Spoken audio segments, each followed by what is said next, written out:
tell me about how deaths at sea were memorialised. So the memorialisation of death at sea is an interesting aspect, because one of the key things with the sea is, if we think about the sea as a burial space, probably the greatest difference between the sea as a burial space and the land as a burial space is the inability to place a marker where the deceased has been buried. And this is in the 18th century. As we go into the 19th century, this is really important, because up until the sort of mid to late 18th century, people aren't really memorializing their dead on land in a widespread way. There's not the same culture of memorialization we might be familiar with, in the, sort of the main 19th century. But people start to memorialize their dead on land, and when they do, it creates that point of separation between burial at sea and burial on land, because the expectation arises that people who are buried on land will be buried in perpetuity, that they will be placed in their graves and they will remain in those graves forever. So quite often perpetuity isn't entirely promised, but it's expected. And I think expectation here becomes slightly more important than practice, because people believe that, if you're placed in the ground, if your remains are intact, then that's where you will be on the day of judgment. And that's essentially the sign that your relatives have done the right thing. They've placed you, they've buried you, they've memorialized you. But the memorial is also really important because it creates a space where you can be visited, where you can be remembered, and that your individual name, your identity, some of the things that made you important can be recalled by family members. And it kind of creates the opportunity after you died for repeated contact with you. So people can come back to where you are, they can talk to you, they can, lay like memorial items for you, they can remember you. But at sea, that's not possible. So you have to create those proxies. And this sort of proxy memorials that occur tend to be restricted to people of greater means, of higher status. Now, in the Atlantic community, America, and to a lesser extent in England, there are some attempts by people to add the people who die at sea onto the existing memorials of those buried on land. So when the opportunity presents itself, a name will be included on a headstone. It will be kind of included amongst that list of the family dead in a family plot. But I think what's really interesting is that for the people of great status, for those kind of great military leaders who die at sea, there's a lot of memorialization. And the memorialization kind of encapsulates that desire both to remember the deceased, to advance the claims of the nation, but also at the same time to retell the story of the moment when they died, and to retell the kind of the story, the moment where they defined themselves, which is usually that same event where they died. And I think it's really interesting. I came across a couple of good examples quite recently in Westminster Abbey. I was going to say, I was literally about to interrupt. I wrote a book on the glorious 1st of June, a battle called the glorious 1st of June, and I didn't know how I was going to begin it. And then I was weirdly visiting Westminster Abbey, and I'm just going to jump in here. Sorry, I don't want to steal your thunder. But nowadays, if you go into Westminster Abbey, you go in through the north door or the east. You go in through. You basically don't go in through the massive west door. Okay, you go out that way, or the way that was the way I was taken. But I then turned around, went back in. I pretended I was going into Westminster Abbey the way you're supposed to go into Westminster Abbey, which is through the enormous west door. And if you go in through that door, the first thing you see, I can't remember now, it's on the left or on the right, but it's literally by the front door of one of the most important churches in the country, is a memorial to a sailor who died at the glorious 1st of June. It is the most important place in Westminster Abbey. I think it's by the door.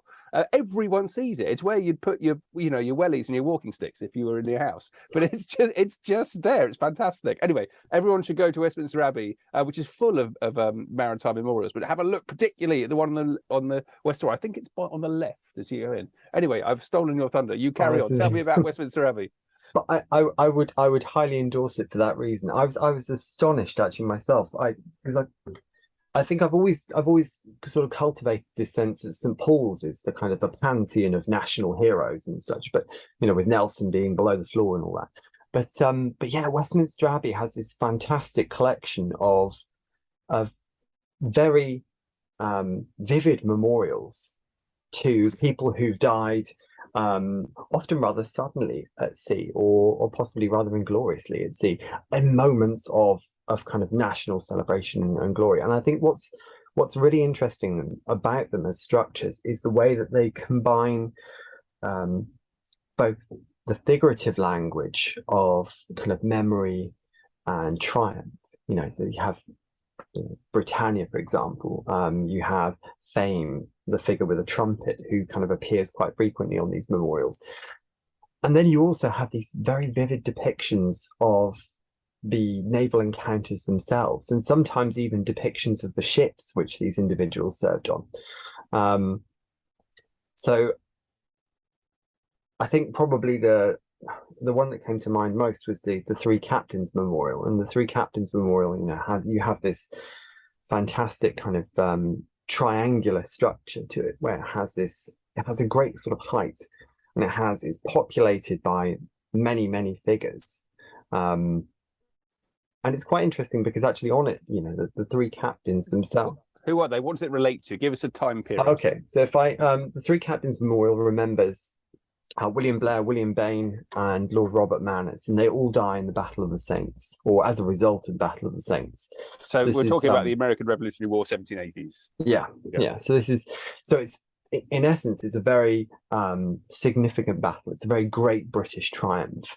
But these three individuals have died. So the monument kind of achieves that level of expectation. You know, it presents us with a series of different figures kind of arranged in this kind of very dramatic triangular form, with Fame at the very top with these kind of giant wings looking a bit like an angel with a trumpet. And then below you have Britannia with a lion, and you have Neptune with, I believe, what is intended to be a seahorse, but it looks more like a kind of just like a giant horse in the water. It's a very dramatic scene, again populated by these very kind of boldly kind of figurative characters, you know, characters that aren't really, you know, features of real life. Within the memorial, the captains themselves are reduced to these three rather fashionable looking cameo pieces, presenting their heads and giving a sense of who they were, maybe as individuals, but in a very kind of distant way. And behind each one of these, we have the ships that they served on as well. So we have a sense with these men that these are, you know, these are individuals who died, but actually we get a sense that they are kind of placed within this wider narrative, not necessarily about death or about suffering or about hardship, which are the things that we, you know, in narratives, we find, you know, that people talk about the sea as a place of uncertainty and kind of suffering. But here we have essentially a very triumphal image of these three individuals, but with a constant reminder that these were people who served on these ships, you know, that these ships are at the heart of their story. And it's quite an interesting memorial because it's, you know, I think if you didn't fully know who they were, you wouldn't necessarily know that it was a naval memorial. It kind of warrants a closer look, but when you do look closer, there's this really sort of rich visual language, and you do see kind of motifs of ships appearing quite frequently in memorials, often as reminders of vessels that people have served on, as a very visual kind of reminder of maybe an experience and a service that was quite separate to land, quite separate to the audience who might be looking at these scenes. And that's a nice one to start, because again, there's a tremendous scale to it as well. And I think it's quite imposing, but it's interesting how within the memorial, we have a sense that these people did something really good and really profitable for their nation, even if their end, you know, was maybe slightly less than that. So we've got just a memorial here. We're talking about a memorial at Westminster Abbey. So, you know, very high status, very important. Lots of people have seen it.